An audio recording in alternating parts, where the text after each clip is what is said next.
Extraction के कुछ सारे प्रोसेस हम लोगों ने देख लिए थे, ठीक है। और हम लोगों ने कुछ कुछ स्पेशल एलिमेंट जो हमारे सिलेबस में है उनका एक्सट्रैक्शन देखा है, ठीक है। किस किस एलिमेंट्स का देख लिया था हम लोगों ने? आई थिंक सिल्वर का देखा था, गोल्ड, सिल्वर और कुछ देखा था, जिंक का भी देखा था। जिंक। हाँ, ये 3 एलिमेंट्स हम लोगों ने देख लिए थे, ठीक है।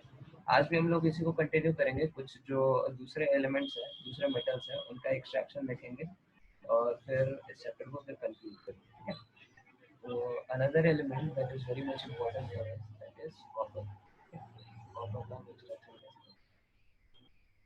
तो कॉपर का जो मोस्ट पॉपुलर ओर है दैट इज Cu। सर आप कॉपर का उस दिन करवाए थे?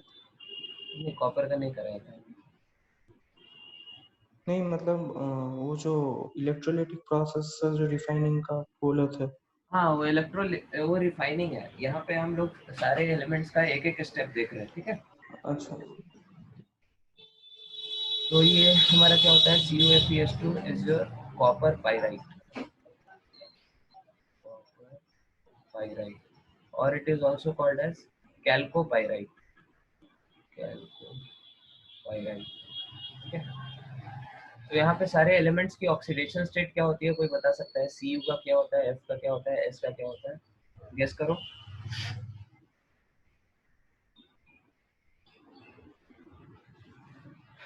बोलिए, anyone would like to try? Avinshu, hello Avinshu, इनका ऑक्सीडेशन स्टेट क्या होगा, कॉपर का, आयरन का, सल्फर का? Avinshu is silent. Anyone else would like to try? Bhavya, Oishi, Riya, Amisha? Sir, copper is +1. Copper is +1, correct. और आयरन?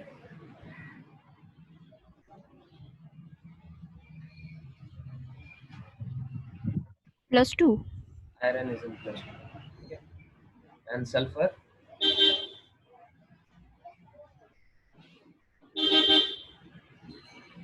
सल्फर इज इन -3 पर 2।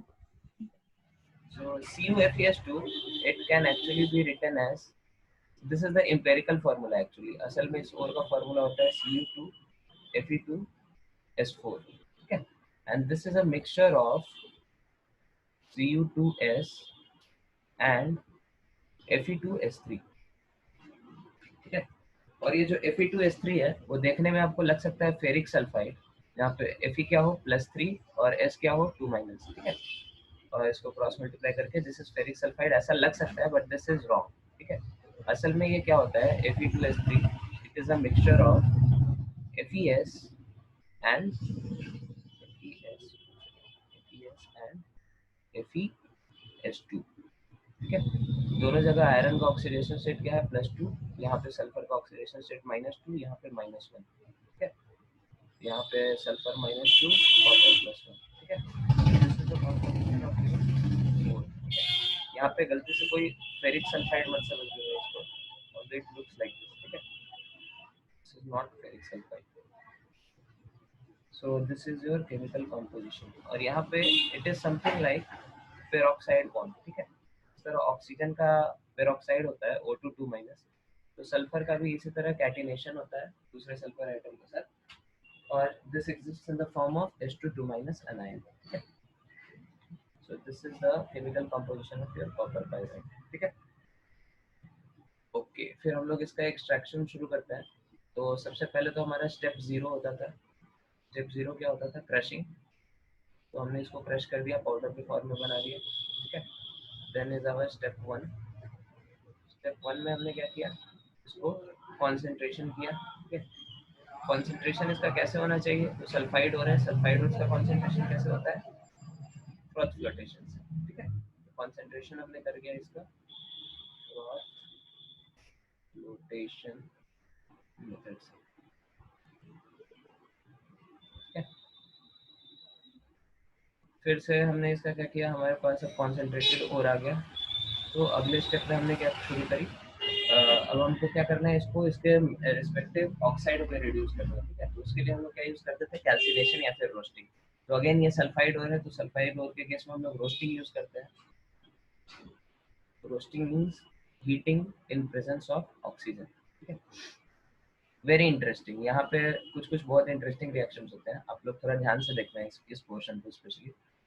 तो सबसे पहला स्टेप हमारा क्या होता है रोस्टिंग का, ये हमारा CuFeS2 है। इसको हमने क्या किया, ऑक्सीजन से रिएक्ट कराया और हीट कराया ऑक्सीजन के प्रेजेंस में, तो ये रिड्यूस हो जाता है अपने कॉन्स्टिट्यूएंट एलिमेंट्स में, रिड्यूस हो जाता है CuS FeS प्लस SO2, ठीक है। तो this is a disproportionation reaction, आप लोग देख सकते हैं।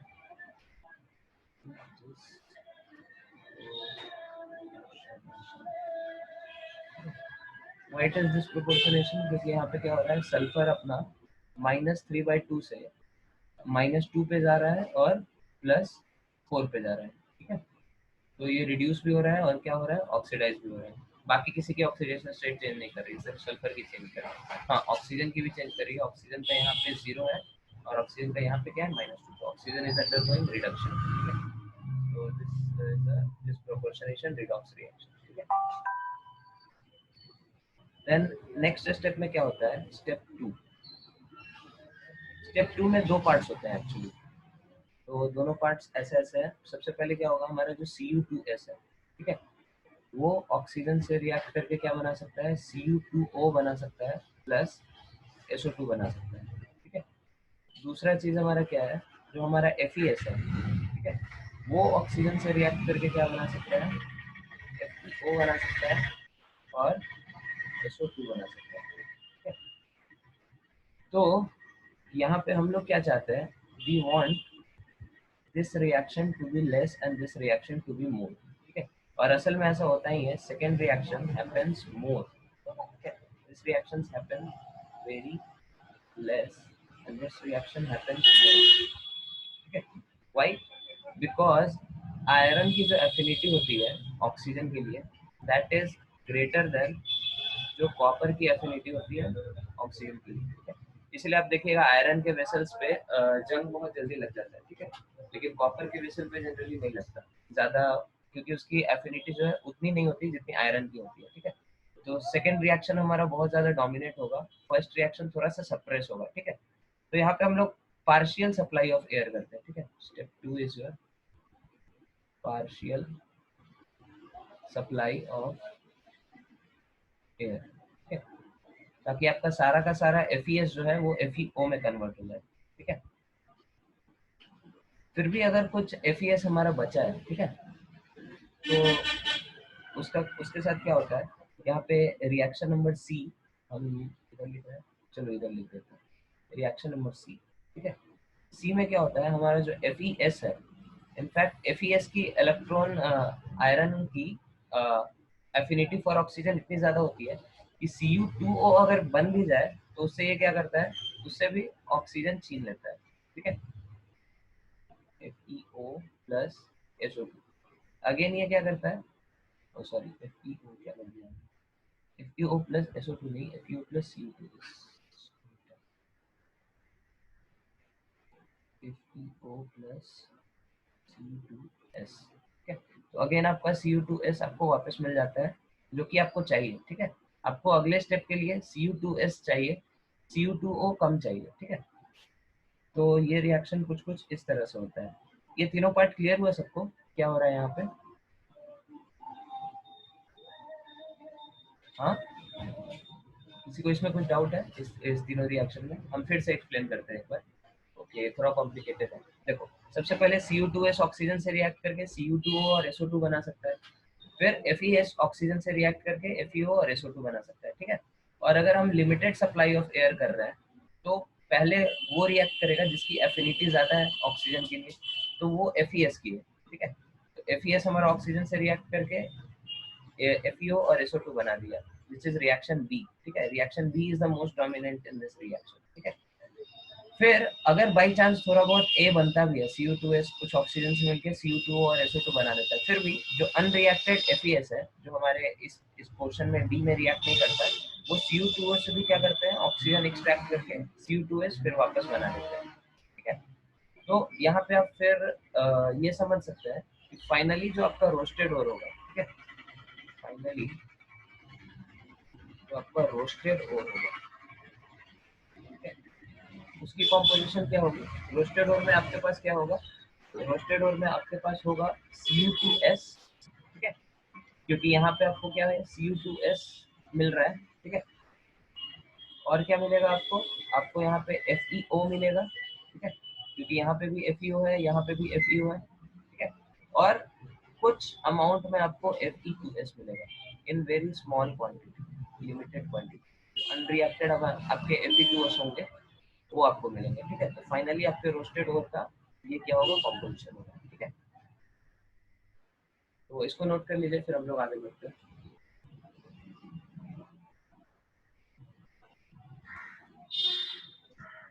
सर यहाँ मतलब आयरन तो मतलब ज्यादा ऑक्सीजन के साथ रिएक्ट कर रहा है, तो हमें तो आयरन ज्यादा मिलना चाहिए इस सोर्स से। आयरन क्या मिलना चाहिए, मीन्स उसका मतलब आयरन तो हमें ज्यादा मिलना चाहिए कॉपर के मतलब कंपैरिजन में। नहीं, आयरन ज्यादा रिएक्ट कर रहा है इसका मतलब ये नहीं है कि आयरन ज्यादा मिलना चाहिए। आयरन के हम लोग अलग ओर्स पढ़ेंगे, ठीक है। इसमें से देखो, भले ही यहाँ पे आपको कॉपर और आयरन ओर में दोनों दिख रहा है, ठीक है, लेकिन कॉमर्शियल लेवल पे आप जब काम करेंगे तो कॉपर को एक्सट्रैक्ट करना ज्यादा प्रॉफिटेबल होगा, ठीक है, क्योंकि आयरन के और भी चीपर सोर्स है हमारे पास, हेमाटाइट है, उन सबसे हम लोग आयरन एक्सट्रैक्ट करते हैं, ठीक है। So like this,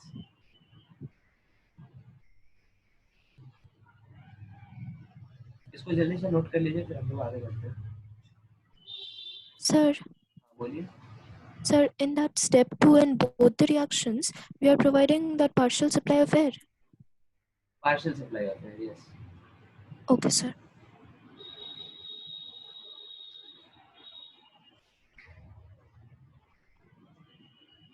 partial supply मतलब इतना कर रहे हैं कि ऑलमोस्ट सारा Fe2S, सॉरी Fe2S नहीं होगा यहाँ पे, इसको करेक्ट करिए, ये FeS होगा, ठीक है।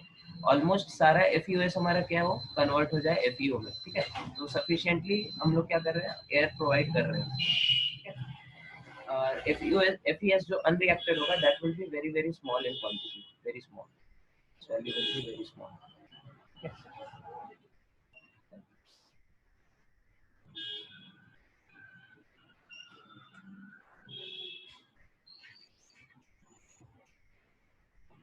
इसको नोट कर लिया, आगे बढ़े।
इसको हटाएं,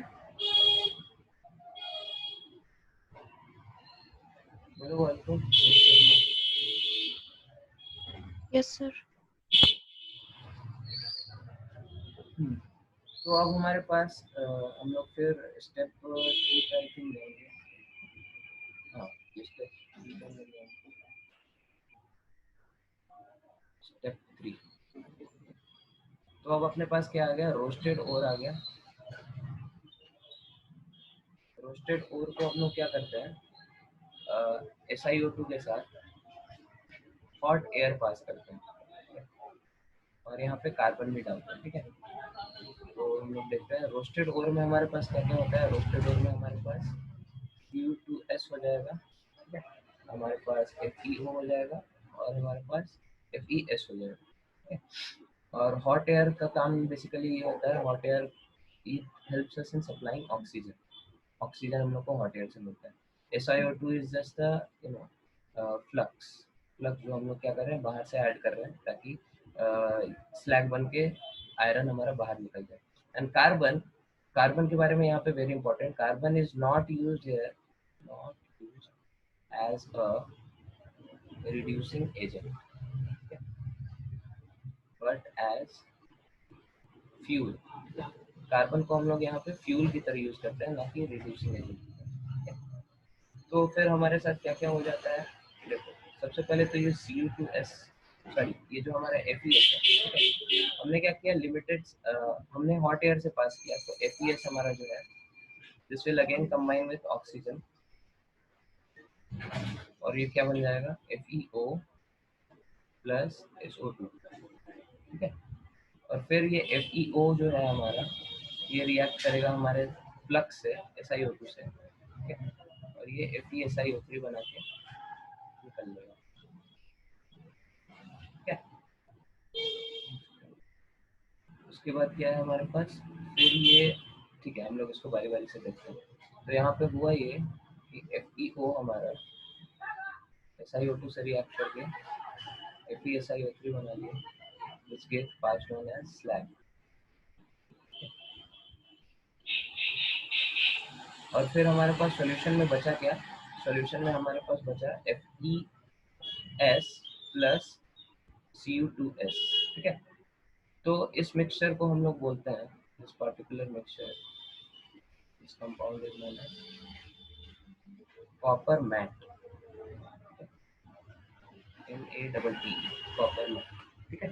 यहाँ पे हमारे पास FeS क्या होता है, FeS होता है हमारे पास ऑलमोस्ट 2%, ठीक है, बहुत कम क्वांटिटी में होता है। And Cu2S is almost 98%। This is the composition of your copper matte, ठीक है।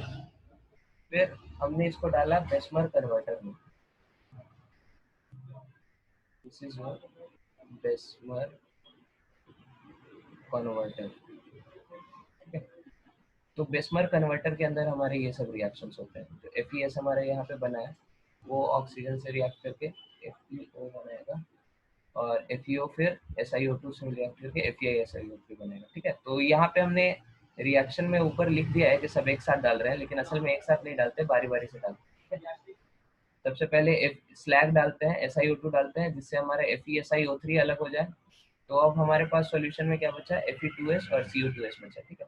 फिर हमने इसको बेसमर कन्वर्टर में डाला, फिर वहाँ पे ये रिएक्शंस हुए और हमारे पास क्या हुआ, अब सॉल्यूशन में सिर्फ हमारे पास क्या है, Cu2S है, ठीक है। और फिर Cu2S का रिडक्शन कैसे होता है, हम लोगों ने देखा था सेल्फ रिडक्शन, ठीक है। तो तीन हमारे सल्फाइड होते थे जो सेल्फ रिडक्शन करते थे, एक Cu2S, एक PbS और एक HgS, ठीक है। Cu2S का हम लोग सेल्फ रिडक्शन करा देते हैं, वो कैसे होता है वो हम लोगों ने already last to last class में देखा था। तो उसके बाद फिर हम लोग को क्या मिल जाता है, कॉपर मिल जाता है इन the form of blister copper, ठीक है। ब्लिस्टर कॉपर इसको क्यों बोलते हैं, क्योंकि यहाँ पे जो कॉपर मिलता है उसके साथ साथ SO2 गैस रिलीज होती है, ठीक है। और जो कॉपर होता है वो मोल्टन फॉर्म में होता है। तो लेटर से ये आपका क्या है, मोल्टन कॉपर है और इसमें से क्या हो रही है, गैस रिलीज हो रही है, ठीक है। तो जिस भी डायरेक्शन से गैस रिलीज होगी वहाँ पे क्या होगा, थोड़ा सा होल जैसा कुछ बन जाएगा, ठीक है। तो that is why it appearance wise it looks like it is having some blister, that is why it is called as blister copper, ठीक है। This is how you are going to get copper. हाँ, यहाँ पे बेसमर converter क्या होता है उसको हम लोग थोड़ा डिटेल में समझते हैं, ठीक है। बाकी सब पोर्शन में किसी को कुछ डाउट है, अभी हम लोग बेसमर कन्वर्टर देखेंगे। इसके अलावा इसमें किसी को कुछ डाउट कैसे हो रहा है, क्या हो रहा है? ओके, तो once again I am explaining, ठीक है। सबसे पहले हम लोगों ने क्या किया, रोस्टेड ओर में थोड़ा सा SiO2 डाल के हॉट एयर के साथ इसको पास किया, ठीक है। तो सबसे पहले FeO it is going to react with SiO2 और फिर यहाँ पे क्या बन रहा है, FeSiO3 का स्लैग बन के निकल जा रहा है, ठीक है। अब हमारे पास मिक्सचर में क्या बचा, FeS और Cu2S। इसको हमने पास किया बिस्मर कन्वर्टर में, तो बिस्मर कन्वर्टर में क्या क्या होता है वो हम लोग अभी देखेंगे। तो ये रिएक्शंस हुए हमारे बिस्मर कन्वर्टर के अंदर, FeS ऑक्सीजन के साथ रिएक्ट करके FeO प्लस SO2 बना दिया, फिर FeO SiO2 से रिएक्ट करके अगेन फिर स्लैग बना लिया। अब हमारे पास मिक्सचर से हमने FeO पहले ही हटा दिया है, यहाँ पे हम लोगों ने फिर से जो यहाँ पे रिमेनिंग FeS थे उसको भी FeO में कन्वर्ट कर दिया, फिर FeO को हटा दिया। तो अब हमारे पास मिक्सचर में क्या है, सिर्फ Cu2S है। Cu2S का हमने सेल्फ रिडक्शन करा दिया, तो हम लोग को फिर ब्लिस्टर कॉपर मिल गया। Is it clear to everyone? बोलिए, या फिर कुछ डाउट है तो पूछिए। नहीं? ओके। तो हम लोग फिर ये बिस्मथ सॉरी ये जो बिस्मर कन्वर्टर है इसके बारे में देखते हैं। तो बिस्मर कन्वर्टर का हमारा शेप कुछ ऐसा होता है।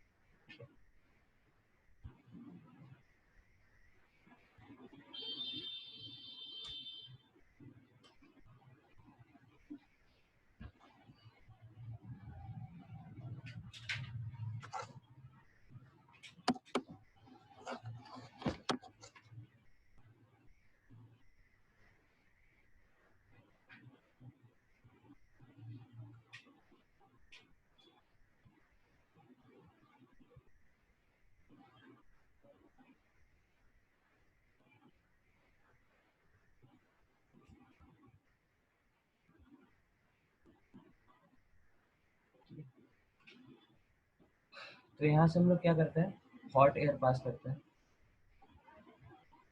ठीक है? और ये जो बिस्मर कन्वर्टर के जो वॉल्स होते हैं, ठीक है, it contains inner walls have linings of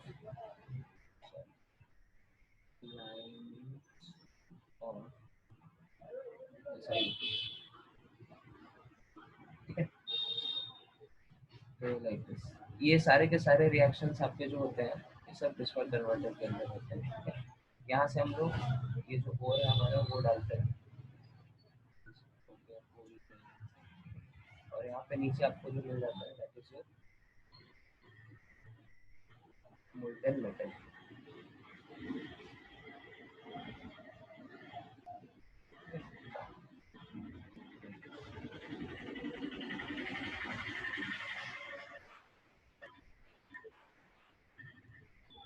इसको नोट कर लीजिए, फोन में आ गया।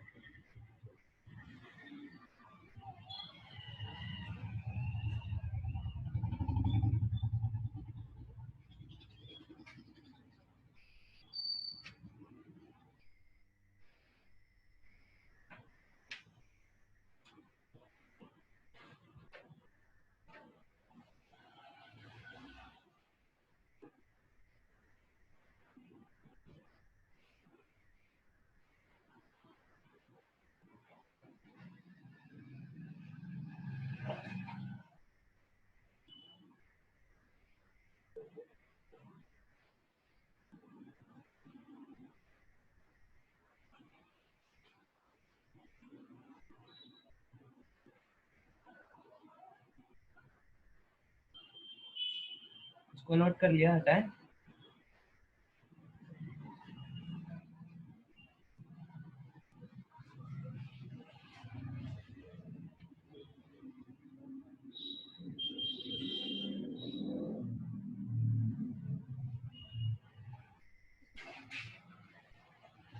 हेलो, कुछ बोल रहे हैं क्या? Yes, sir.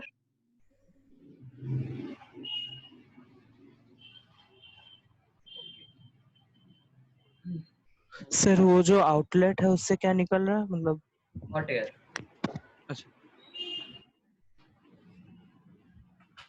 कई बार ऐसे बनाते हैं डायग्राम में, या फिर कई बार इस तरफ से कुछ पाइप निकाल के बनाते हैं हॉट एयर। सर यहाँ जो हम कार्बन मतलब फ्यूल की तरह यूज कर, मतलब ये हॉट एयर जनरेट करने के लिए हम यूज कर रहे हैं? नहीं, बिस्मर कन्वर्टर तो हमारे इधर यूज हुआ है। कार्बन हम लोग हॉट एयर जनरेट करने के लिए नहीं यूज कर रहे, इसको फ्यूल की तरह यूज कर रहे हैं।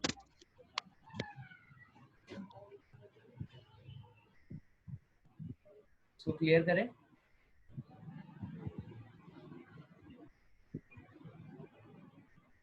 Yes, sir. Yes, sir. Next is your step 4, that is refining. ठीक है, तो हम लोगों ने कल पढ़ा था कॉपर के लिए एक यूनिक मेथड ऑफ रिफाइनिंग होता है, दैट इज पोलिंग। तो पोलिंग क्या होता है ये हम लोग ऑलरेडी देख चुके हैं। या फिर इसका रिफाइनिंग हम लोग कैसे कर सकते हैं, इलेक्ट्रोलिटिक रिफाइनिंग से।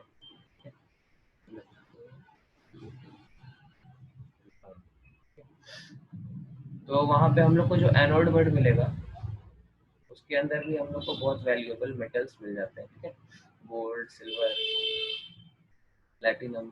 ठीक है, ये सब हमारे एनोड वर्ड के अंदर रहता है, उसको भी हम लोग यूज करते हैं।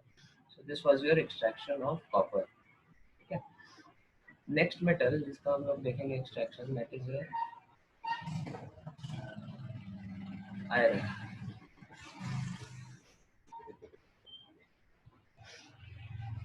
तो आयरन का जो पॉपुलर ओर है दैट इज योर हेमाटाइट। ठीक है, दैट इज Fe2O3।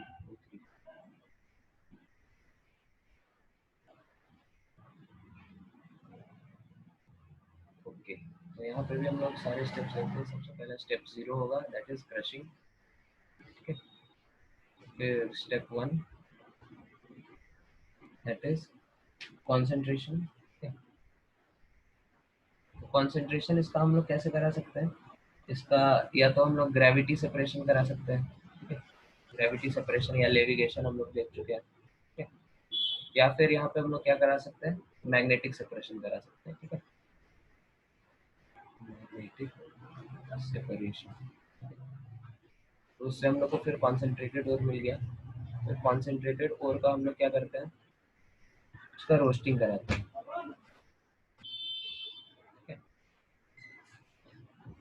तो रोस्टिंग में यहाँ पे हमारे पास जो जो इम्प्यूरिटी है उसको हम लोग देखते हैं कैसे कैसे उसके साथ क्या होता है। तो हमारे पास होता है Fe2O3 और इसके साथ जो जो इम्प्यूरिटीज होती है, ठीक है, इसके साथ इम्प्यूरिटी होती है FeCO3 की, इसके साथ इम्प्यूरिटी होती है Fe3O4 की, इसके साथ इम्प्यूरिटी होती है Fe2O3.3H2O की, और इसके साथ इम्प्यूरिटी होती है SiO2 की। ठीक है, तो रोस्टिंग के प्रोसेस में क्या होता है, हमने इसको हीट किया तो बारी बारी से सारे क्या होते हैं, टूट जाते हैं। जैसे FeCO3 हमारा टूट जाता है FeO प्लस CO2 में। फिर Fe3O4 हमारा टूट जाता है FeO प्लस Fe2O3 में। Fe ये नीचे वाला जो कंपाउंड है इसका वाटर ऑफ क्रिस्टलाइजेशन अलग हो जाता है, और SiO2 को कोई फर्क नहीं होता है।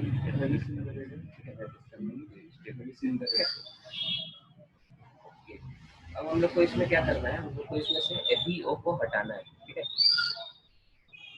तो देखो यहाँ पे अब सारी के सारी हमारी जो इम्प्यूरिटीज है, बेसिकली अभी इम्प्यूरिटी बची क्या, ये तो हमारा Fe2O4, ये तो और का ही पार्ट है। ठीक है, ये तो हमको चाहिए, ये भी हमको चाहिए ही। हमें FeO को हटाना है, यहाँ से FeO को हटाना है, और यहाँ से SiO2 को हटाना है। ठीक है, तो एक तो तरीका है कि हम इसको डायरेक्ट स्लैग डाल दें इसके अंदर। ठीक है, SiO2 का स्लैग डाल के हीट करके, तो उससे हमारा FeO क्या होगा, FeSiO3 में कन्वर्ट हो जाएगा, और फिर इसको हम बाहर निकाल सकते हैं। इसके अंदर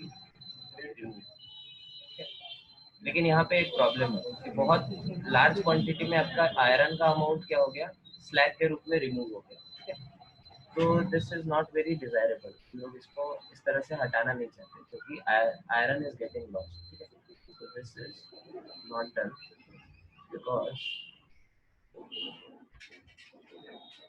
यू वांट आयरन को हम लोग इस तरह से स्लैग के रूप में हटा नहीं सकते। ठीक है, बहुत लार्ज क्वांटिटी में यहाँ पे। तो यहाँ पे हम लोग जो क्या बोलते हैं उसको, जो हम लोग फ्लक्स डालते हैं that is not acidic flux, यहाँ पे हम लोग बेसिक फ्लक्स यूज करते हैं। तो यहाँ पे हम लोग क्या डालते हैं, SiO2 को हटाने के लिए CaO डालते हैं। ठीक है, तो CaO के साथ ये CaSiO3 बना देता है, and this gets removed in the form of slag. ठीक है, तो SiO2 को हटाने के लिए हमने क्या किया, हीट नहीं किया, क्योंकि अगर सिर्फ हम हीट कर देते हैं तो FeSiO3 बन के FeO भी चला जाता है। ठीक है, लेकिन हम लोग को उसको FeO को बचाना है, इसलिए हम लोगों ने क्या किया, CaO के साथ इसको हीट किया ताकि हमारा SiO2 जो है वो अलग हो जाए। ठीक है, उसके बाद यहाँ पे हम लोग जो फर्दर इसका जो हम लोग रिडक्शन करते हैं वो एक बड़े से मशीन में करते हैं जिसको हम लोग बोलते हैं blast furnace.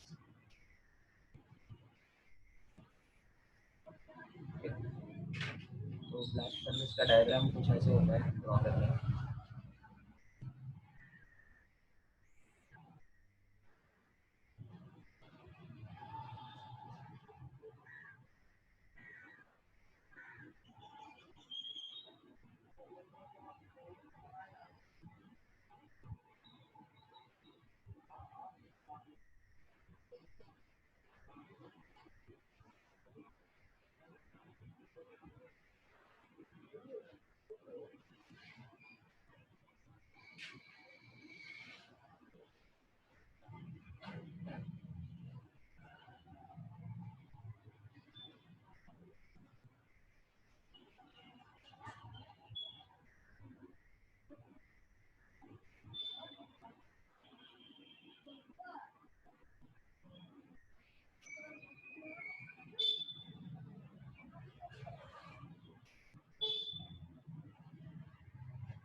This is a rough diagram of your blast furnace. ठीक है, तो यहाँ पे ऊपर से हम लोग क्या डालते हैं,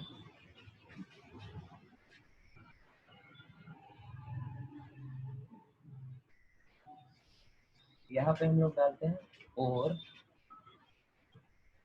plus coke powder plus CaO। ठीक है, CaO डालते हैं और समटाइम्स ऐसा भी लिखा जाता है CaCO3 डालते हैं। ठीक है, अल्टीमेटली CaCO3 का भी पर्पस यही है, CaCO3 को जैसे आप हीट करेंगे तो CaO मिल जाएगा और बेसिकली ये वाला जो रिएक्शन होता है SiO3 मतलब सिलिकॉन हटाने का, वो हमारा इधर यूज होता है। और इसमें क्या क्या कंपोनेंट्स हैं,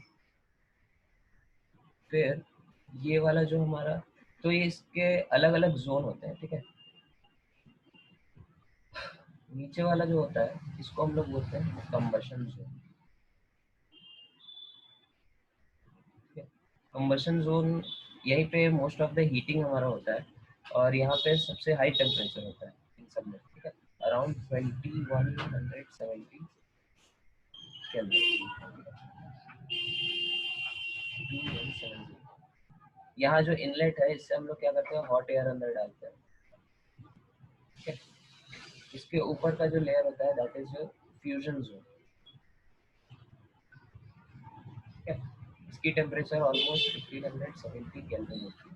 ठीक है, इसके ऊपर जो हमारा जोन होता है दैट इज स्लैग जोन। ठीक है, इसकी टेम्परेचर होती है 1270 degree, sorry not degree, 1270 kelvin. और सबसे ऊपर जो आपका होता है this is your reduction zone. ठीक है, यहाँ पे जो टेम्परेचर होती है आपकी दैट इज 1070 केल्विन। ठीक है, सो लाइक दिस। और फिर इस तरह से आप जब आपको और को इसमें डालते हैं तो अलग अलग जोन में अलग अलग रिएक्शन होती है। ठीक है, और फिर फाइनली आपके पास यहाँ पे क्या आ जाता है, यहाँ पे जो मिक्सर आ जाता है उसमें ऊपर के पोर्शन में हमारा इम्प्यूरिटी रहती है दैट इज योर स्लैग। तो ये आपका क्या है, दिस इज योर स्लैग जिसको आप ऊपर से निकाल रहे हैं, तो यहाँ से जो निकलेगा that will be your slag. और जो नीचे हमारा रहता है that is your pure metal. यहाँ पे जो मिलेगा उसकी डेंसिटी ज़्यादा होगी, this will be your pure metal. तो अलग अलग जोन में अलग अलग रिएक्शंस होते हैं, वो क्या होता है हम लोग देखते हैं। पहले आप ये डायग्राम ड्रॉ कर लीजिए और फिर इसको नोट कर लीजिए।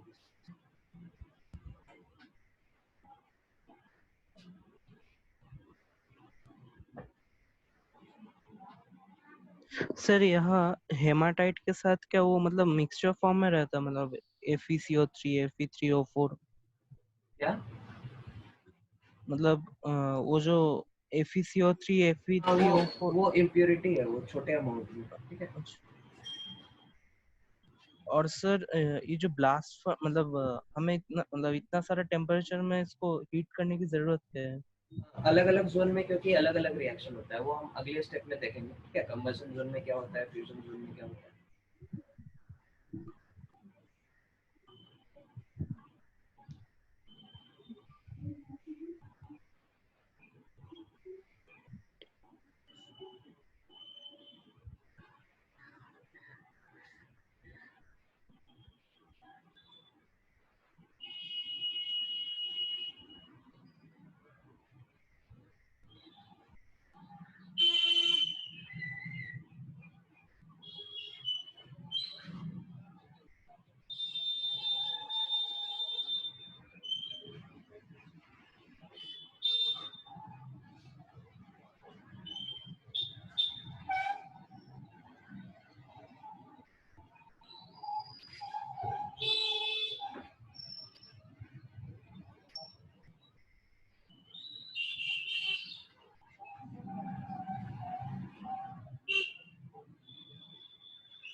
नोट कर लिया, इसको हटाएं। Yes, sir.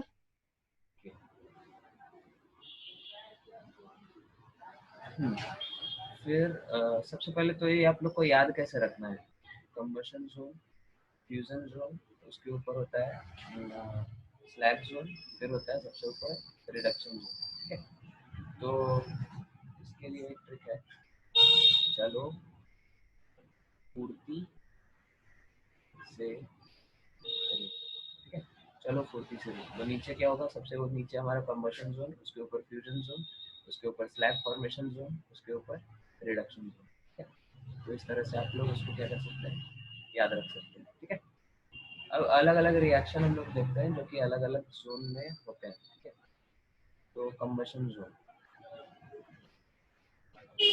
कंबशन जोन जो हमारा सबसे नीचे होता है, जिसकी टेम्परेचर सबसे हाई होती है 2170 केल्विन। ठीक है, तो यहाँ पे क्या होता है, कंबशन होता है, जो हमने कार्बन डाला है वो ऑक्सीजन से रिएक्ट करके CO2 बनाता है। ठीक है, और CO2 फर्दर कार्बन से रिएक्ट करके क्या बनाता है, कार्बन मोनोऑक्साइड बनाता है। ठीक है, तो these two are the reaction that take place in the combustion zone। ठीक है,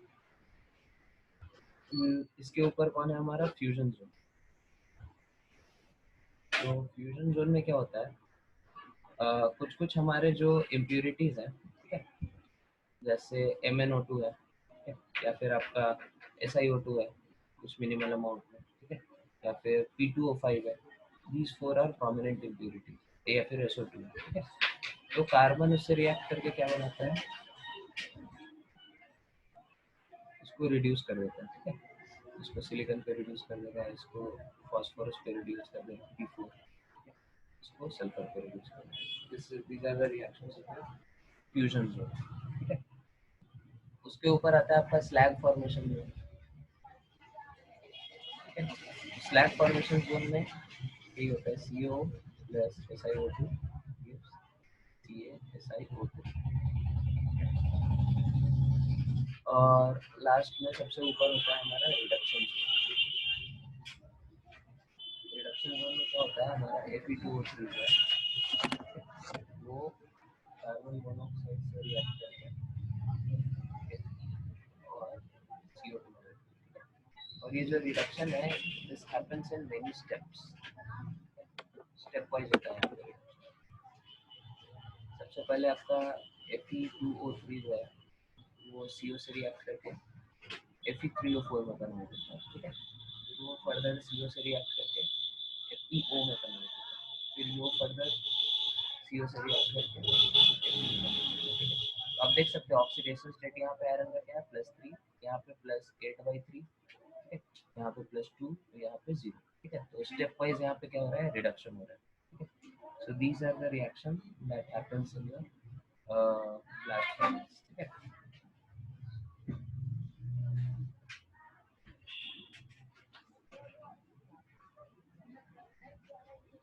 Like this. फिर यहाँ पे जो हम लोग को रिडक्शन जोन में, आप देखो आयरन हम लोग को सबसे ऊपर ही मिल गया, ठीक है। बाकी सारे स्टेप्स में हम लोग बस इम्प्योरिटी हटा रहे हैं। अच्छा, my voice is not coming, hello, my voice is coming clearly? Yes, sir. Okay. तो आयरन हम लोग को पहले स्टेप में ही मिल गया है, सबसे ऊपर वाला जो हमारा स्टेप था रिडक्शन जोन का, उसी में हम लोग को आयरन मिल गया है। बाकी स्टेप्स में हम लोग बस क्या कर रहे हैं, इसकी जो इम्प्योरिटीज है उसको हटा रहे हैं, ठीक है, लाइक दिस।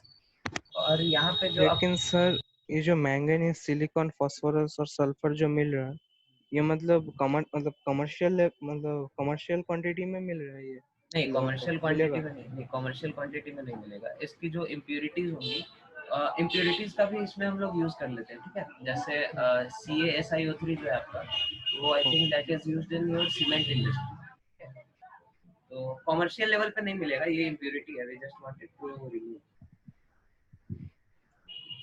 कमर्शियल लेवल पे बस इसमें से आयरन मिलेगा, ठीक है, this is ore for just iron, ठीक है। ओके, तो यहाँ पे रिडक्शन जोन में आपको जो आयरन मिलता है, this iron is called as sponge iron, sponge. ये जो स्पॉन्ज आयरन होता है, इसकी कुछ कुछ क्वालिटीज होती है, ठीक है। इसके अंदर स्पॉन्ज आयरन की क्वालिटीज होती है, दिस इज हेवियर, ठीक है, and it contains some impurities, contains impurities, okay. So like this is your sponge iron.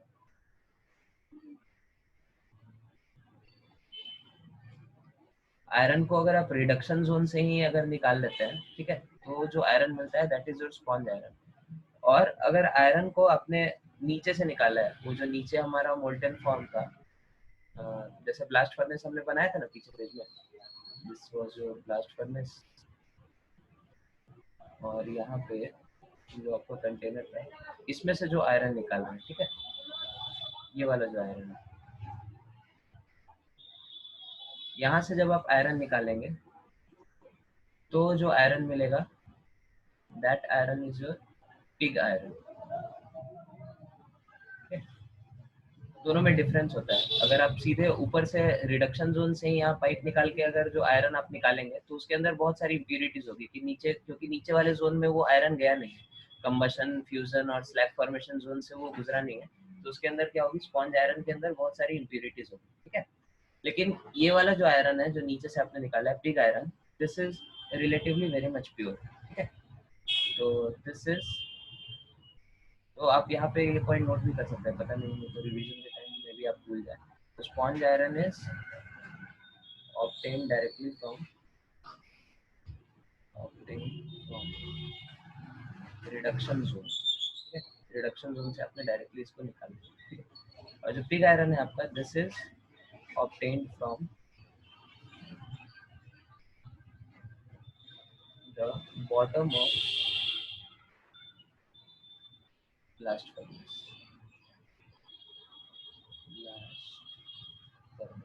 ठीक है। और इसके अंदर भी इम्प्योरिटीज होती है लेकिन बहुत कम होती है, ठीक है। इसके अंदर मेजर जो इम्प्योरिटी है दैट इज योर कार्बन, 4% इसमें क्या होता है, कार्बन होता है, ठीक है।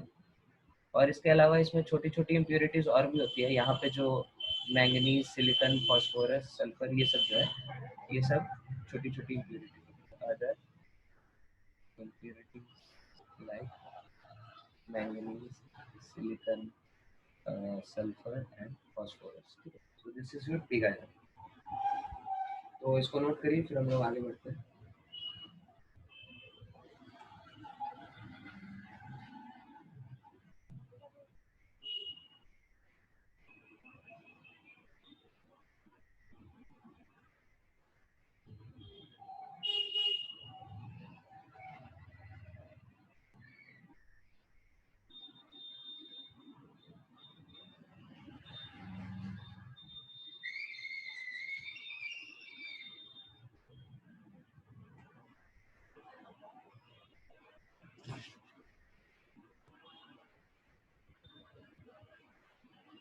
ठीक है, इसको नोट कर लिया।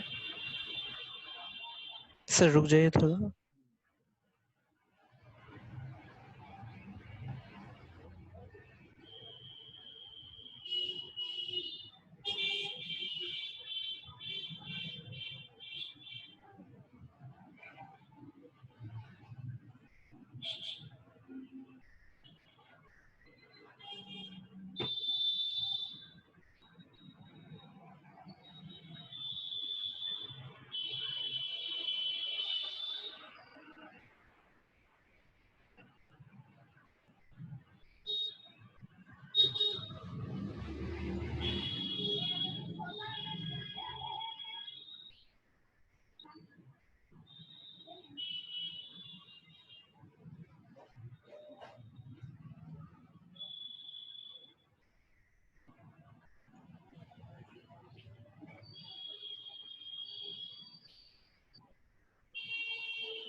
सर हो गया।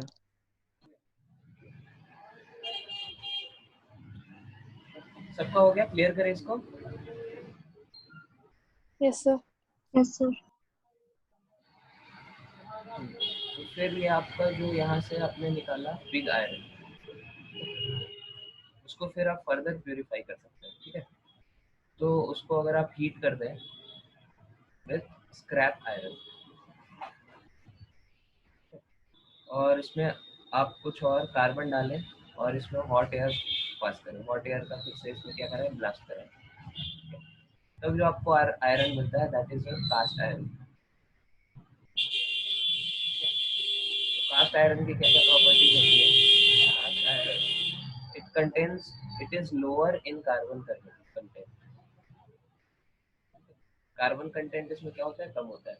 यहाँ पे जैसे आपका 4% था कार्बन, ठीक है,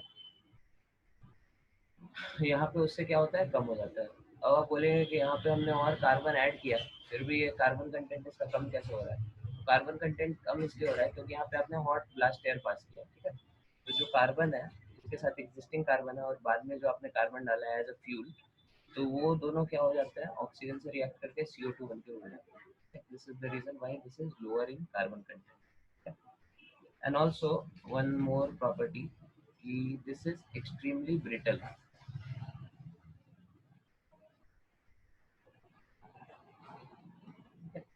और ये क्या होता है, बहुत हार्ड होता है, एक्सट्रीमली ब्रिटल। और ये कास्ट आयरन हमारे दो टाइप्स का होता है। One is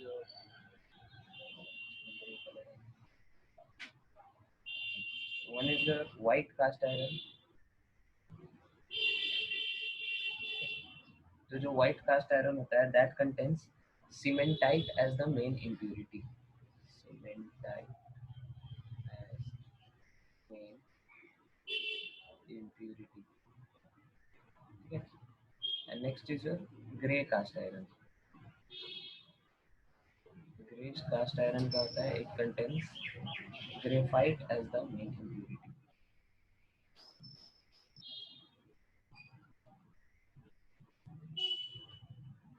Okay. फिर ये सीमेंटाइट हमारा क्या होता है? Cementite is your Fe3C. Okay. Fe3C ferric carbide. इसका स्ट्रक्चर कैसा होता है? तो 3 Fe एटम्स हैं. These are your Fe. और इसके बीच में जो छोटा सा वाइड होगा वहाँ पे हमारा क्या होता है? कार्बन. इसमें सीमेंटाइट. ठीक है.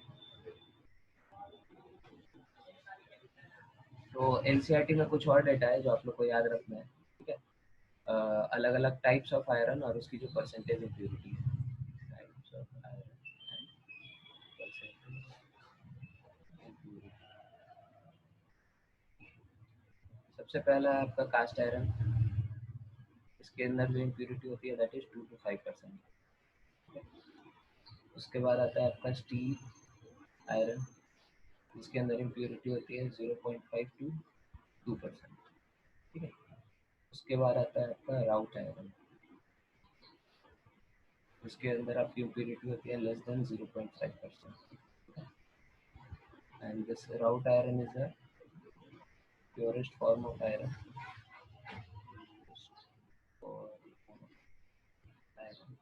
And it is malleable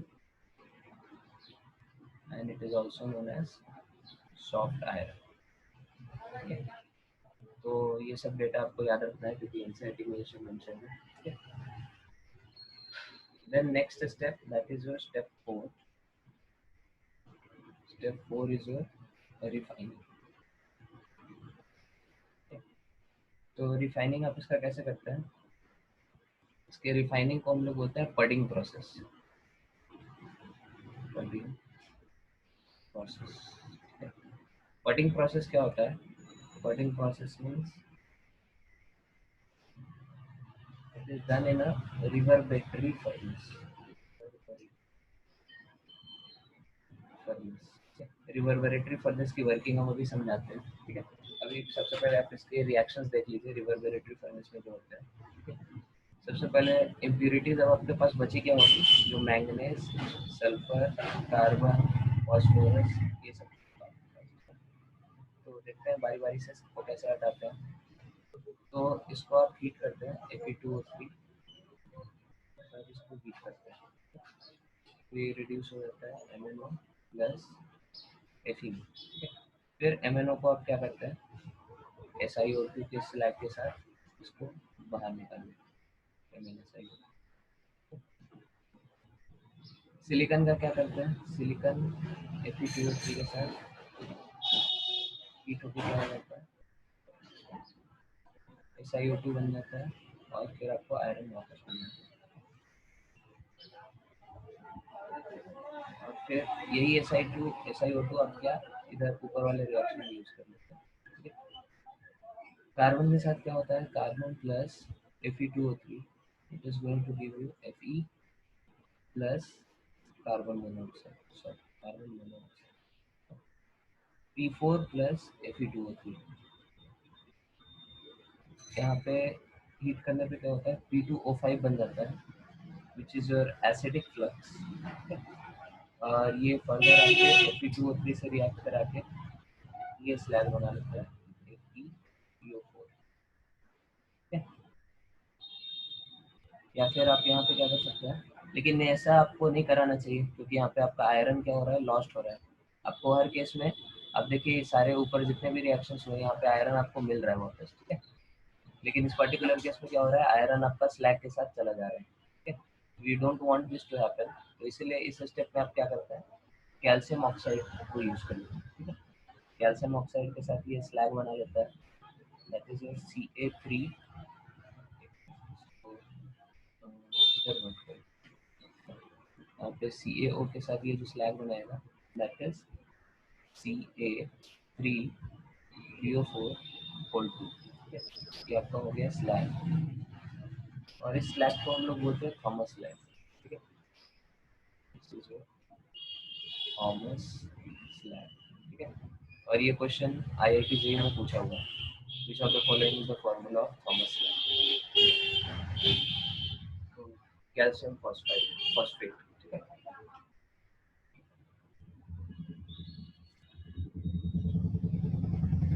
ठीक है, अब आप लोग ये सोचेंगे कि यहाँ पे इस रिएक्शन में आयरन तो सारा खत्म हो गया था, फिर ये Fe2O3 कहाँ से आया, ठीक है। तो ये Fe2O3 हमने डाला है रिवर्मेट्री फर्नेस में, ठीक है। तो हम लोग जो बडिंग प्रोसेस करते हैं it is done in reverberatory furnace with lining shot Fe2O3, ठीक है।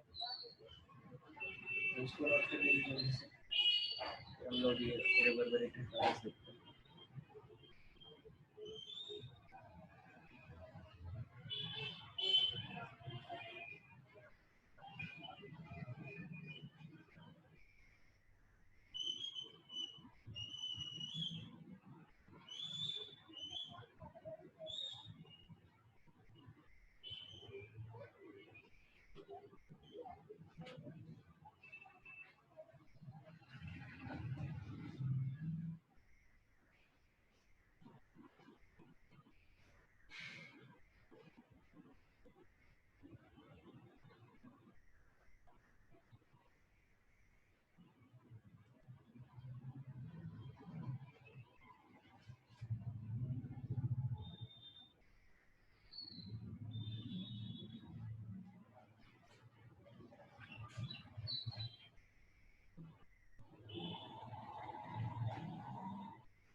नोट कर लिया, इसको हटाएं। सर हाँ बोलिए। ये मतलब जो रिफाइनिंग प्रोसेस में हम मैंगनीज सल्फर और कार्बन और जो मतलब जो जिसके साथ हम मतलब Fe2O3 को रिएक्ट करवा रहे हैं, तो यहाँ तो हम वो ओर को ही फिर से यूज कर रहे हैं। नहीं, तो और को यूज नहीं कर रहे हैं। Fe2O3 अलग से हम लोग डाल रहे हैं। हाँ मतलब हम जो पहले जो मतलब जो हमें पीक आयरन मिला उस ब्लास्ट फर्नेस में, वो आयरन तो हम यूज ही नहीं कर रहे थे। हाँ, वो एक्चुअली पिग आयरन का पर्पस अलग होता है, ठीक है। वो किसी और काम के लिए यूज होता है, कुछ पर्टिकुलर, जैसे आपको उसके कुछ कुछ प्रॉपर्टी होती है, ठीक है। तो कमर्शियली पिग आयरन भी किसी किसी जगह यूजफुल होता है, कहीं किसी जगह हम लोग को कास्ट आयरन चाहिए होता है, किसी जगह हम लोग को राउंड आयरन चाहिए होता है, ठीक है। तो ये सब का आपस में लेना देना नहीं है, यहाँ पे हम लोग पिग आयरन फिर से यूज करते हैं, ठीक है। ठीक। इसको नोट कर लिया, हटाएं इसको। नहीं सर, एक मिनट।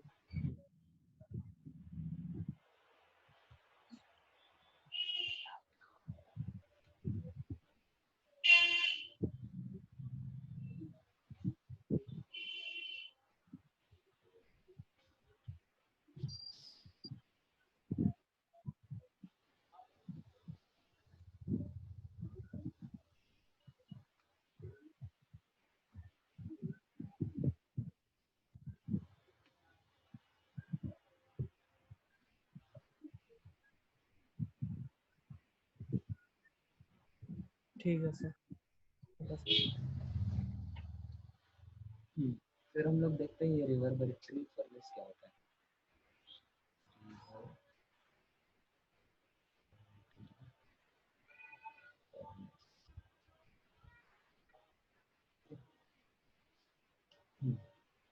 तो उसका पहले हम लोग डायग्राम बनाते हैं।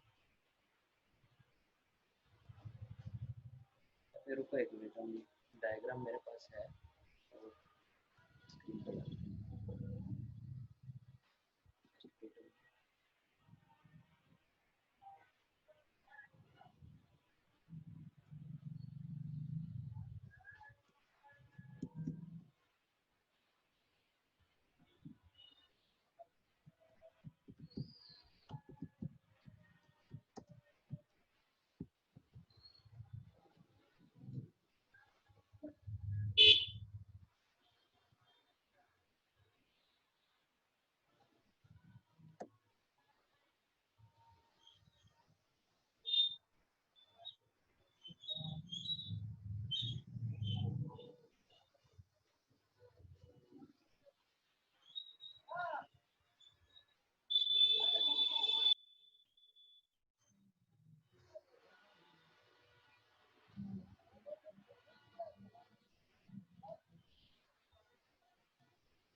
ये डायग्राम दिख रहा है सबको? हेलो, ये डायग्राम दिख रहा है सबको? Yes, sir. हाँ। तो ये होता है आपका रिवर्बरेटरी फर्नेस, ठीक है। तो रिवर्बरेटरी फर्नेस के तीन इंपॉर्टेंट कंपोनेंट्स होते हैं। सबसे पहला होता है हमारा ये जो फायर ग्रेट है, जिसको हम लोग फायर प्लेस भी कहीं कहीं बोलते हैं, ठीक है। फिर ये सेकेंड रीजन होता है जिसके अंदर हमारी हीटिंग होती रहती है, ठीक है। This place is called as her,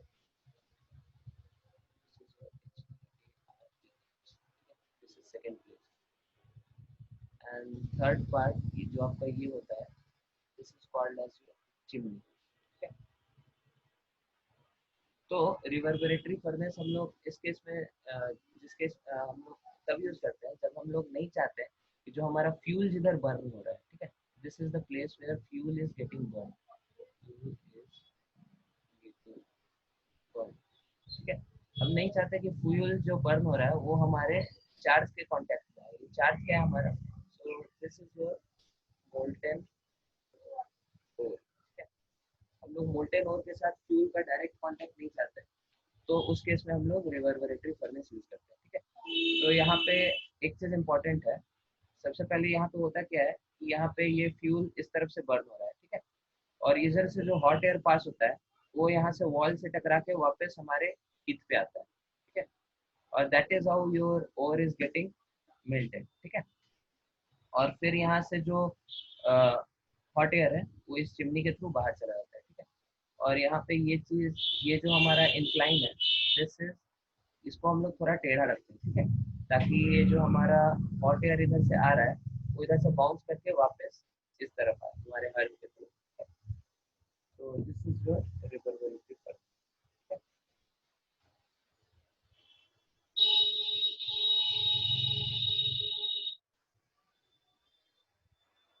reverberatory furnace का फिर हम लोग यूज कहाँ कहाँ करते हैं, ठीक है।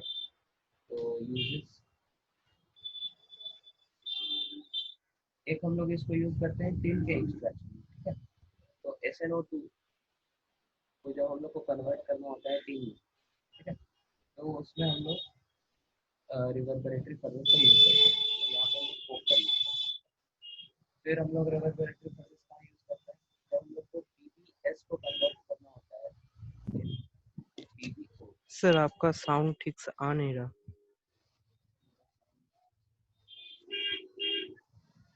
ओके, तो क्या करें, फिर से रिपीट करेंगे इसको। एक मिनट, फिर से रिपीट करते हैं। तो रिवर्बरेटरी फर्नेस के तीन इंपॉर्टेंट पार्ट्स होते हैं। पहला होता है हमारा फायर प्लेस, जहाँ पे हमारा फ्यूल बर्न होता है, ठीक है। दूसरा पार्ट होता है हमारा ये जो हर्ब, जहाँ पे हम लोग ओर को रखते हैं, ठीक है। तीसरा पार्ट होता है हमारा चिमनी, जिधर से हॉट एयर पास होता है। और यहाँ पे जो हर्ब के ऊपर जो हमारा रूफ है, रूफ को हम लोग एक इंक्लाइन पे रखते हैं, दिस इज एन इंक्लाइन, ठीक है। Why it is kept inclined? So that the hot air that is coming from the fuel, it is it bounces back to this earth and then leaves through the chimney. तो reverberatory furnace हम लोग किसमें use करते हैं? Reverberatory furnace is used in the case when we don't want the fuel to come in contact with the earth. तो जहाँ पे हमारा ओर मेल्ट कर रहा है उसके साथ हम चाहते नहीं कि इसका कांटेक्ट हो हमारे फ्यूल का, तो उस केस में हम लोग इसको यूज करते हैं। और तीन एग्जाम्पल्स इसके बहुत प्रोमिनेंट है जो अलग अलग मेटल की यूज करते हैं। और तीसरा हमारा ये जो आयरन के प्यूरिफिकेशन, आयरन के रिफाइनिंग, जो लास्ट में हम लोगों ने देखा बडिंग प्रोसेस।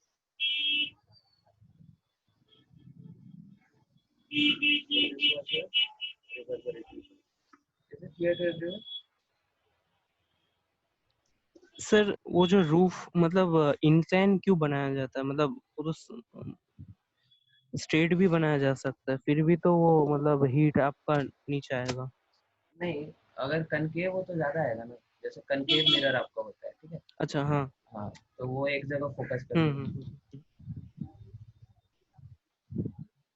और सर वो जो फ्लू है उसका काम क्या है? इसका फ्लू, नहीं फ्लू वो हाँ। चिमनी को बोलते हैं फ्लू।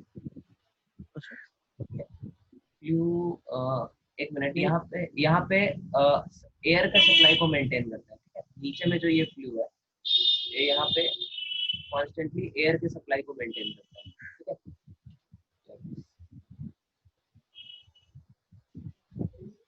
कभी कभी आपका जो ये डोर है, जो इनलेट है, वो किसी किसी डायग्राम में आपको इधर भी देखने को मिलेगा, ठीक है। यहाँ पे कुछ इस तरह से विंडोज बना के this is for air supply, ऐसा भी कभी कभी देखने को मिलेगा।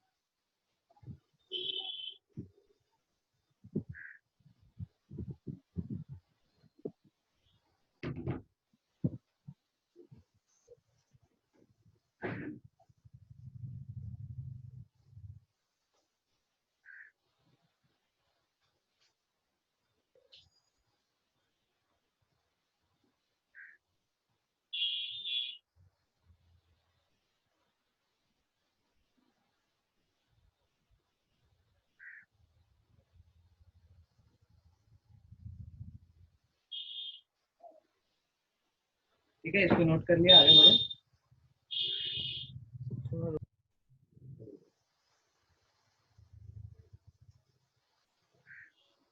Yes, sir. अविंशु, आपने नोट कर लिया? ठीक हो गया sir. So what are these charge? Charge ये हमारा मोल्टेन ओर जो होता है उसको चार्ज बोलते हैं, ठीक है।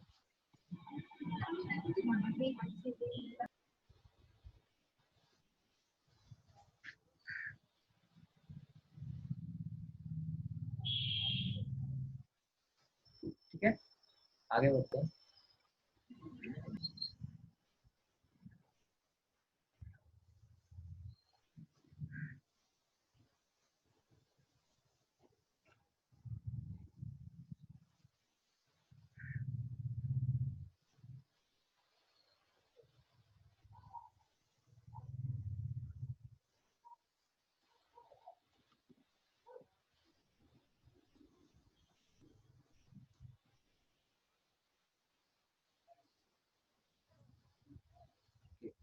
फिर हमारा अगला एलिमेंट जो है उसके बारे में हम लोग पढ़ेंगे, अगला मेटल का एक्सट्रैक्शन हम लोग पढ़ेंगे, that is aluminium.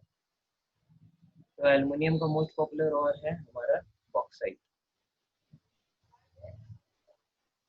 And bauxite is your Al2O3, ठीक है। तो आपका जो ये बॉक्साइट है ये अलग अलग फॉर्म में एग्जिस्ट करता है, ठीक है। Although pure bauxite is white in colour, लेकिन because of different different impurities इसका कलर थोड़ा क्या होता है, डिफरेंट हो जाता है, ठीक है। तो this can exist in the form of red bauxite,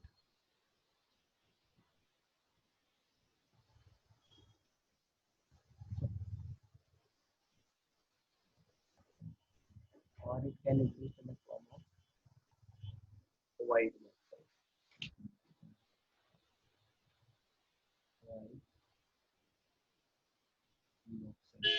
ठीक है। तो रेड बॉक्साइट कब होता है और व्हाइट बॉक्साइट कब होता है? व्हाइट बॉक्साइट कब होता है जब SiO2 इज मेन इम्प्यूरिटी,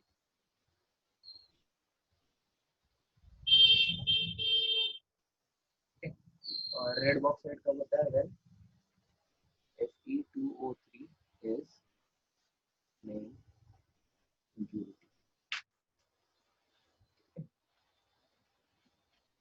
तो इस दो फॉर्म में आपका क्या होता है, Al2O3 एग्जिस्ट करता है।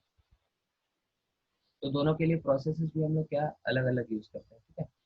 तो रेड बॉक्साइट के लिए हम लोग यूज करते हैं बेयर्स प्रोसेस। दो प्रोसेस है हमारे पास, एक तो बेयर्स प्रोसेस और you can use halls process, ठीक है। व्हाइट बॉक्साइट के लिए हम लोग जो प्रोसेस यूज करते हैं that is your surface process,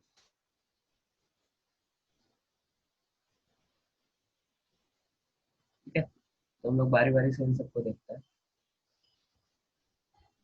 सबसे पहले हम लोग देखते हैं, देखो हमारा स्टेप 1 2 3 तो हर केस में सेम होगा। स्टेप 0 क्रशिंग, वो तीनों के लिए सेम होगा। Then step 1 is your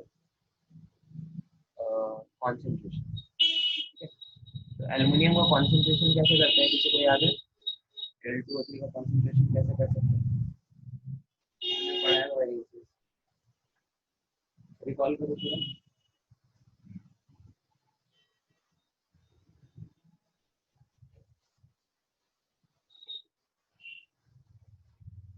chemical method बताया था ना, केमिकल मेथड ऑफ कॉन्सेंट्रेशन, कुछ फिजिकल बताया था, कुछ केमिकल बताया था। तो उसमें लीचिंग बताया था हमने, ठीक है। तो concentration is done by leaching. Leaching किसके किसके लिए यूज होता है? हमने अभी लगता है हम तीसरे बार बता रहे होंगे। तीन एलिमेंट्स के लिए यूज होता है, aluminium, gold and silver. Gold और सिल्वर का हम लोग ऑलरेडी देख चुके हैं, साइनाइड मेटल सल्फर साइनाइड का। अभी हम लोग एल्युमिनियम का ऑलरेडी देख चुके हैं एक बार, फिर एक बार इसको रिवाइज कर लेते हैं। तो सबसे पहले हम लोग रेड बॉक्स सेट करते हैं।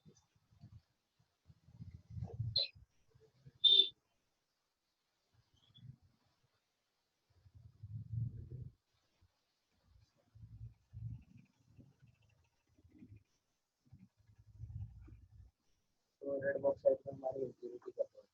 सबसे पहले तो ये हमारा मेन ओर हो गया, Al2O3.2H2। इसके साथ हमारी इम्प्यूरिटी होती है Fe2O3, इसका मेजर इम्प्यूरिटी। और भी प्योरिटी होती है इसके साथ, छोटे अमाउंट है यहाँ पे TiO2 होता है, छोटे अमाउंट यहाँ पे SiO2 होता है। This is the major. इसका हम सबसे पहले क्या कराते हैं, कैल्सिनेशन। कैल्सिनेशन से क्या होता है, इसकी जो वोलाटाइल इम्प्यूरिटीज लॉस, ठीक है।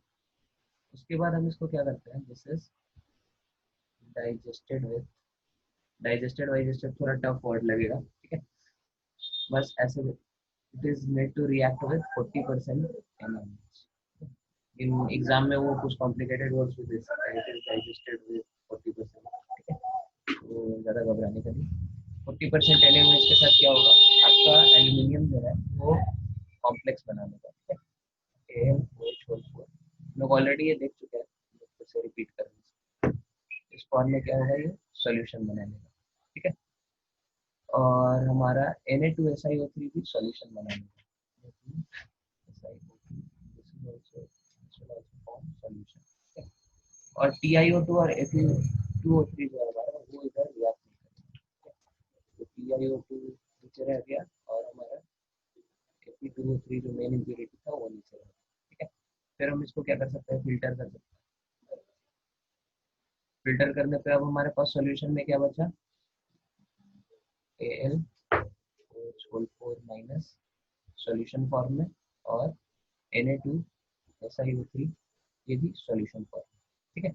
अब हम इसको क्या करते हैं, इसको फिर डाइल्यूट करना शुरू करते हैं, this is diluted with water H2O, ठीक है।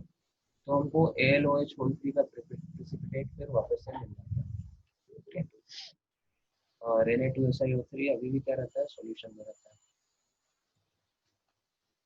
तो यहाँ से आपको एल्यूमिनियम मिल गया। बेसिकली इस स्टेप में रिएक्शन कौन सा होगा, यहाँ पे तो डाइल्यूट किया, तो आपका ये AlOH4 माइनस जो है ये H2O से रिएक्ट करते हैं,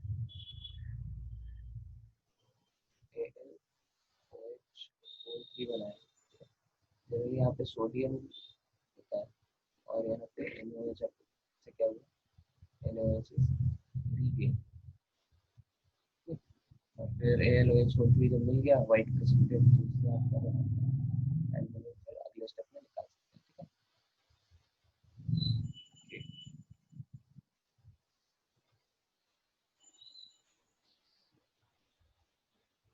तो इसको नोट कर लीजिए।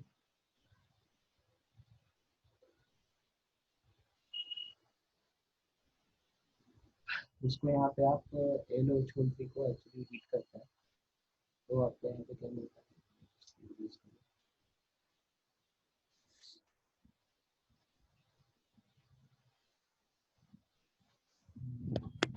सर ये NaLOH4 मतलब होल 4 कैसा होगा? हाँ यहाँ पे NaOH डाला ना, यहाँ पे भी Na था, इसको आपने हीट किया तो Na2O3।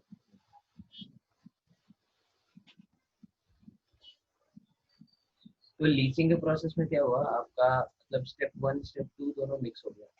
जनरली आप क्या करते हैं, स्टेप 1 में आप करते हैं कॉन्सेंट्रेशन, कॉन्सेंट्रेशन के बाद आप उसको क्या करते हैं, ऑक्साइड ऑक्साइड पे रिलीज करते हैं।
इसको नोट कर लिया, आगे बढ़े।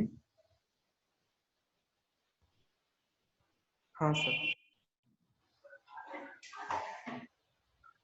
So this was your extraction of aluminum from red bauxite, ठीक है। इसी मेथड को हम लोग क्या बोलते हैं, इस मेथड को हम लोग बोलते हैं बेयर्स प्रोसेस। आप लोग ये नाम लिख लीजिए, this is your bears process, ठीक है। फिर इसका सेकंड मेथड क्या था, हॉल्स प्रोसेस, ठीक है। तो ये लिख लिया आपने, इसको हम मिटाएं। Yes, sir. इसको हम Yes, sir. मिटाएं।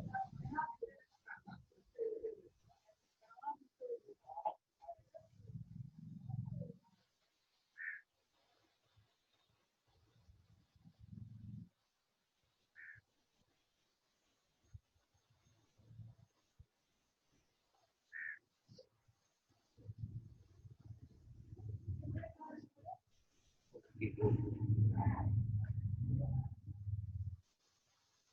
है। नेक्स्ट मेथड जो आपका होता है, that is your halls process, ठीक है। Halls process is almost exactly identical with bears process. बस यहाँ पे आप क्या करते हैं, NaOH की जगह बेस कौन सा ले लेते हैं, Na2CO3। तो this is used with Na2CO3, ठीक है। बाकी सारे रिएक्शन एज इट इज होते हैं, ठीक है। और यहाँ पे एक और आपको साइड प्रोडक्ट CO2 मिल जाएगा, ठीक है। बाकी सब चीज ऐसे ही होगा, ऐसे होगा, ऐसे होगा, ऐसे होगा, सब कुछ ऐसे ही होगा।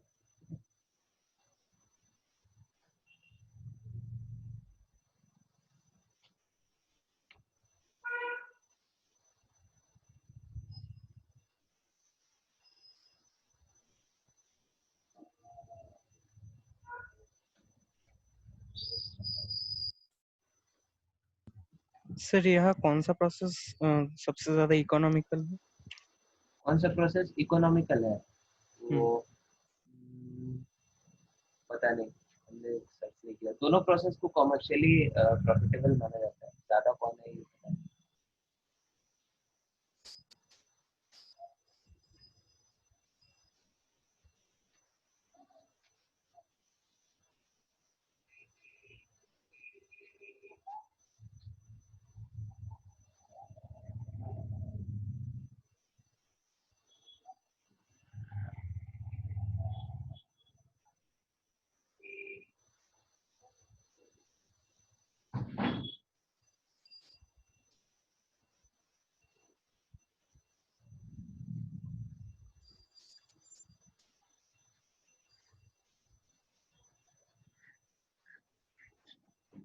इसको नोट कर लीजिए आप लोग।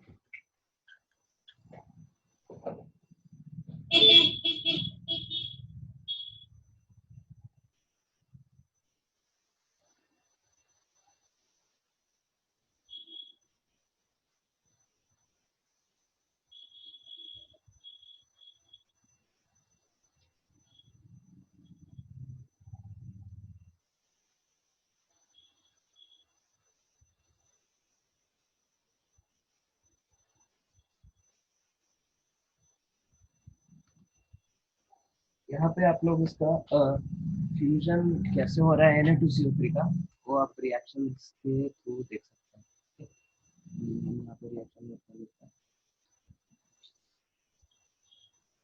तो ये जो आपका रिएक्शन है स्टार, ठीक है, इसको हम ऊपर लिख रहे हैं, स्टार रिएक्शन। यहाँ पे क्या हो रहा है, Al2O3 dot 2H2O, this is combining with Na2CO3 and this is forming sodium meta-aluminate, ठीक है। और it is also sometimes written like this, जैसे हमने नीचे लिखा है, Al2O4 plus CO2 plus H2O। तो उसके बाद फिर अगले रिएक्शंस आप लोग देख सकते हैं, ठीक है।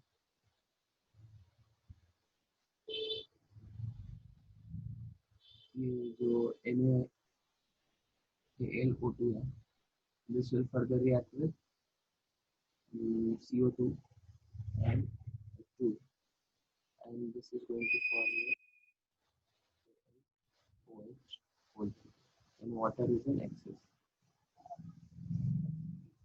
plus N2CO. तो अगेन जैसे उसमें आपका NaOH रीगन हुआ था, तो Na2CO3 का हो रहा है, Na2CO3 is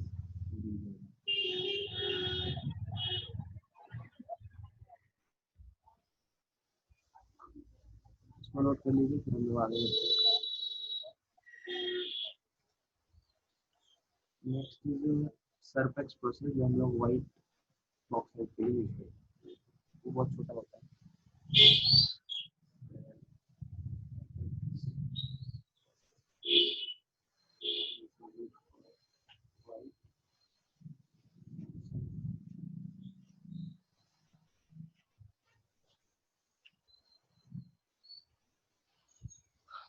तो सरफेक्स प्रोसेस में हम लोग करते क्या है, Al2O3 हम लोग कार्बन और नाइट्रोजन के प्रेजेंस में क्या करता है, हीट करता है 1800 डिग्री सेल्सियस को हीट करता है। यहाँ पे एल्यूमिनियम नाइट्राइड बनेगा और कार्बन मोनोऑक्साइड बनेगा, और जो हमारा SiO2 है वो कार्बन से रिएक्ट करके 1800 डिग्री सेल्सियस पे रिड्यूस हो जाता है, सिलिकॉन बन के वेपराइज कर देता है, यहाँ पे कार्बन मोनोऑक्साइड बन के कार्बन वेपराइज। तो अपने को फिर एल्यूमिनियम नाइट्राइड मिल गया, एल्यूमिनियम नाइट्राइड। फिर इसी एल्यूमिनियम नाइट्राइड को अपन क्या करते हैं, हाइड्रोलिसिस करते हैं। नाइट्राइड के हाइड्रोलिसिस पे क्या होता है, अमोनिया गैस रिलीज होता है, ठीक है। यहाँ पे अगर आपको NaOH मिल गया और अमोनिया गैस, अगेन NaOH का जैसे हीट करके वो चीज बनाते हैं वैसे कर दिया। तो ये होता है आपका सरफेस प्रोसेस, सबको नोट कर लीजिए।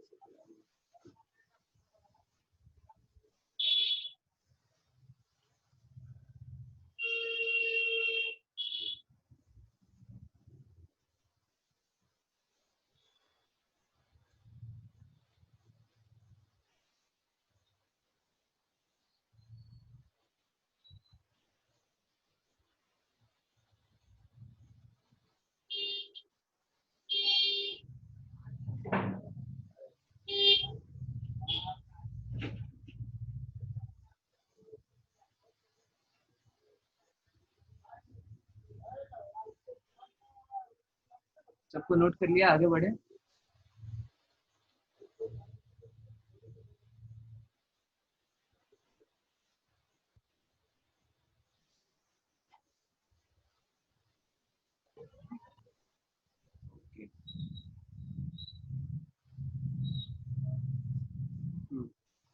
ओह 7 बजे मेरा दूसरा क्लास है, तो हम जल्दी से आपको होमवर्क दे देते हैं।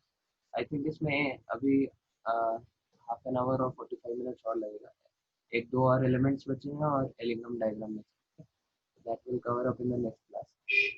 तो हाँ, एल्यूमिनियम के केस में आप लोगों को क्या करना है, आपका होमवर्क है, तो जो एल्यूमिनियम है इसका रिफाइनिंग हम लोग कैसे करते हैं, इसके रिफाइनिंग में हम लोग यूज करते हैं hall Herald process.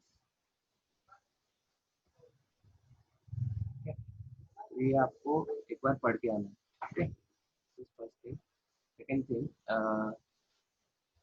Second thing इस चैप्टर का जो आपका नोट्स है, क्लास नोट्स जो अभी आप लोगों ने बनाया है पिछले 4-5 क्लास में, उसका आपको PDF बना के अपलोड करना है, ठीक है, मेरे को भेज दीजिए ग्रुप पे। थर्ड थिंग, हम इसका क्वेश्चन बैंक डालेंगे मेटलर्जी का, तो उसमें अराउंड 150 क्वेश्चन है, तो आप लोग एटलीस्ट 30 क्वेश्चन तक अटेम्प्ट करके आइए अगली क्लास में, ठीक है। नेक्स्ट क्लास हमारा कब होगा, ट्यूसडे को ना, तो by Tuesday you try to do this, Tuesday की क्लास में हम लोग ये चैप्टर कंक्लूड कर लेंगे, और उसके बाद जो लिक्विड सॉल्यूशंस के आपके जो डाउट बनते हैं, ठीक है, उसको देख लेंगे, ठीक है। किसी को और कुछ डाउट पूछना है? इतना सब कुछ हो जाएगा ना, या फिर होमवर्क कम कर दे? बोलो। अच्छा अच्छा, कुछ बोल नहीं रहे मतलब कर सकते हैं, ठीक है। ओके, तो इसके 30 क्वेश्चंस आप लोग करके आइए, चैप्टर नोट्स का पीडीएफ भेज दीजिए, और एल्यूमिनियम का हॉल हेराल्ड प्रोसेस एक बार पढ़ते हैं, ठीक है। ओके, एंडिंग द क्लास है। Thank you very much. Thank you, sir. Thank you, sir. Thank you.